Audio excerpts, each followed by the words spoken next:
시청자 여러분 안녕하십니까? KBC 8시 뉴스 시작합니다. 추석 전날 귀성길 정체는 대부분 해소됐지만 내일부터는 귀경길 정체가 시작되겠습니다. 한국도로공사는 오늘 저녁 8시 기준 고속도로의 정체가 대부분 해소돼 서울 광주 3시간 20분, 서서울 목포 3시간 40분 등 정상 흐름을 회복했다고 밝혔습니다.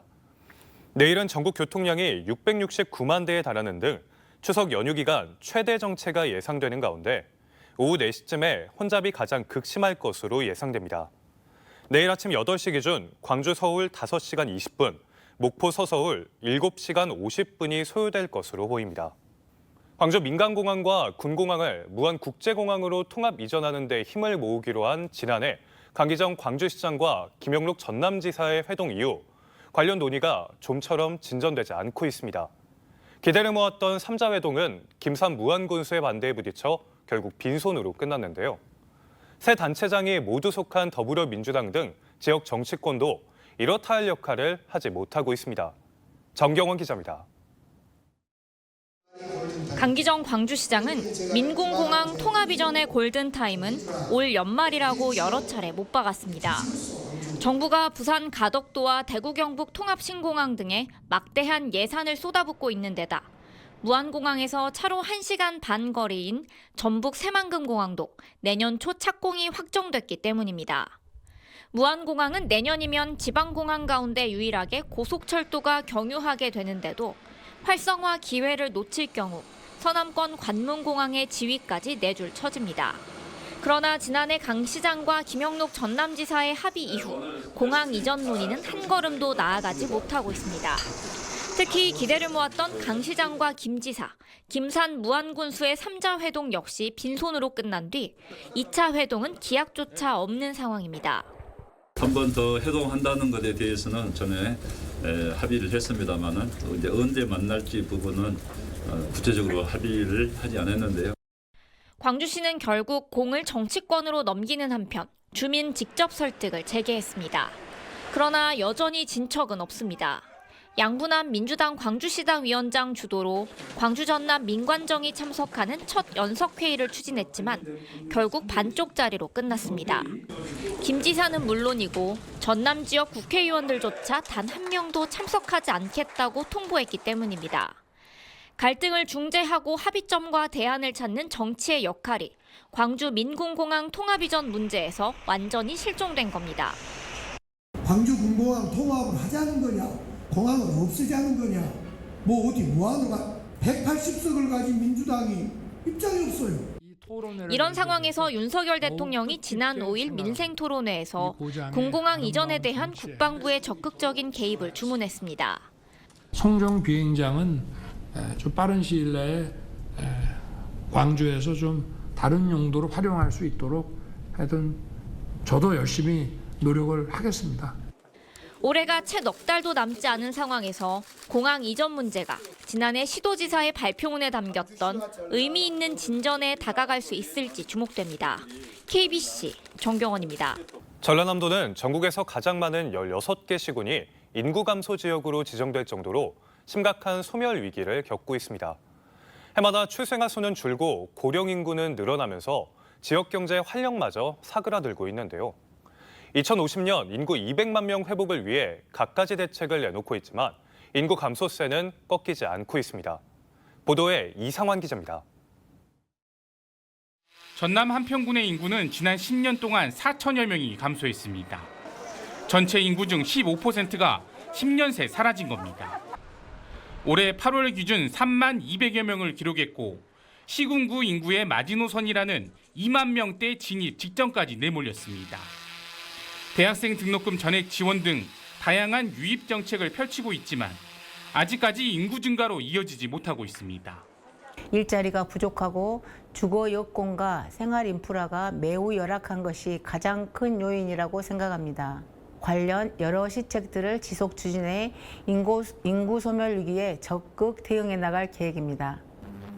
전남의 상황은 더 심각합니다. 2015년 190만 9천 명으로 정점을 찍은 후 10년 동안 내리막길을 걸어 179만 명대까지 줄었습니다.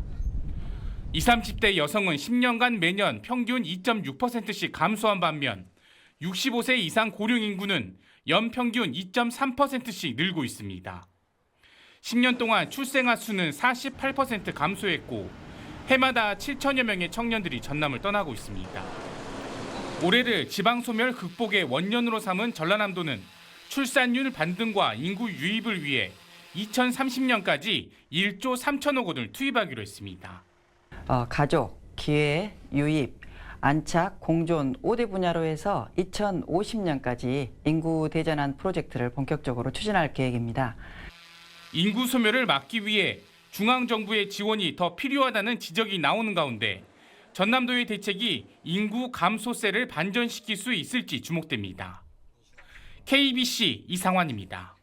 지난 3월 윤석열 대통령의 적극 지원 발언 이후 숨가쁘게 진행되어 온 전남도의 의대 설립 방식에 의대 한 곳에 대학병원 2곳을 신설하는 안으로 가닥을 잡았습니다. 국립의대 유치를 두고 지역 내 동부와 서부 간 갈등이 확산된 가운데 공모 절차는 속도를 내고 있습니다. 고익수 기자가 보도합니다. 지난해 12월 국립의대 유치 범도민 추진위원회가 출범하면서 전남도의 30년 수건인 국립의대 유치 움직임이 급물살을 타기 시작했습니다. 김용록 지사는 캐나다 온타리오 대학 벤치마킹을 통해 공동의대 설립으로 방침을 정했고 목포대와 순천대도 이를 반겼습니다. 그러나 지난 3월 윤석열 대통령의 전남 민생 토론회 이후 상황이 완전히 바뀌었습니다. 윤 대통령이 의대 설립을 지원하겠다면서도 단독 의대를 선정해 추천해달라고 요구했기 때문입니다. 이걸 어느 대학에다가 할지 하는 문제는 전남도에서 좀 정해서 또 의견 수렴을 해서 알려주시면은 저희들도 이거를 하여튼 추진하도록 이렇게 하겠습니다. 전남도는 공동의대 무산을 아쉬워하면서도 수건사업의 해결 기회를 얻게 됐다며 공모에 착수했습니다. 이 과정에서 동서 간 갈등의 골이 깊어지기 시작했습니다. 목포권과 순천권역에서 각각 유치 경쟁이 벌어졌고 순천시와 순천대는 용역 결과를 믿을 수 없다며 공모 불참을 고수하고 있습니다. 입장 변화를 도모할 만한 그런 상황 변화가 없기 때문에 순천대학교로서는 조금 더 상황을 좀 지켜보자 이런 입장입니다. 전라남도가 지난 7월 초 선정한 용역기관은 설명회와 여론조사 등 도민 의견 수렴 절차를 거쳐 2달여 만에 국립의대 설립 방식을 발표했습니다. 공모대학 중 한 곳에 의과대학을 설치하고 동서부에 각각 대학병원 1개씩을 세우자는 방안입니다. 여기에 두 대학 간 통합을 전제로 공동의대 설립안도 함께 신청하는 투트랙 구성을 덧붙였습니다. 양 대학이 통합을 하고 통합된 대학이 정원을 받는 형태의 공동의대에 대한 부분을 양교에서 공히 말씀을 주셨고 그 부분에 대한 검토도 이루어졌으면 좋겠다. 하지만 목포대와 순천대의 통합 의지가 보이지 않고 있어 실현 가능성은 낮다는 분석입니다. 전남도가 국립의대 설치 대학 추천안 제출까지 2달이 채 남지 않은 상황. 결과가 발표될 경우 동서 간 갈등이 확산될지 화배장을 열어갈지 아직은 알 수 없습니다. 그러나 전남의 국립의대 설치 작업이 속도를 내면서 광역단체 중 전국에서 유일하게 의대가 없다는 오명은 이제 곧 웬말이 될 수도 있어 보입니다. KBC 고익수입니다. 추석인 내일도 낮 최고 기온이 34도 안팎까지 오르는 등 무더위가 이어지겠습니다. 아침 최저 기온은 나주 25도, 순천 26도, 목포 27도 등 24에서 27도 분포, 낮 최고 기온은 광주 32도, 영광 33도, 곡성 34도 등 32도에서 34도 분포입니다. 오후부터는 천둥과 번개를 동반한 5에서 60mm의 소나기가 내리는 곳이 있겠습니다. 기상청은 야외 활동 시 햇빛을 가리고 시원한 물을 자주 마시는 등 건강관리에 각별히 주의할 것을 당부했습니다. 어제 광주에서 일어난 손가락 절단 환자의 전주 이송은 신속한 치료를 위한 조치였다고 광주시가 설명했습니다. 광주시는 어제 오후 1시 31분쯤 광산구에서 손가락 절단 사고 신고가 접수된 후 환자를 전북 전주로 이송한 것은 치료받을 수 있는 병원으로 신속한 이송이었다고 밝혔습니다. 광주시는 당시 시내에서 손가락 접합 수술을 가능한 병원 4곳 중 환자 대기 등으로 당장 수술이 가능한 곳이 없어 전북으로 이송했다며 응급 환자 거부는 아니라고 덧붙였습니다. 프로축구 광주FC가 아시아 챔피언스리그 엘리트 홈 개막전을 하루 앞두고 공식 훈련에 돌입했습니다. 추석 당일인 내일 광주 월드컵 경기장에서 요코하마 마리노스와 경기를 갖는 광주FC는 코치진과 선수들이 모두 참석한 가운데 공식 훈련을 가졌습니다.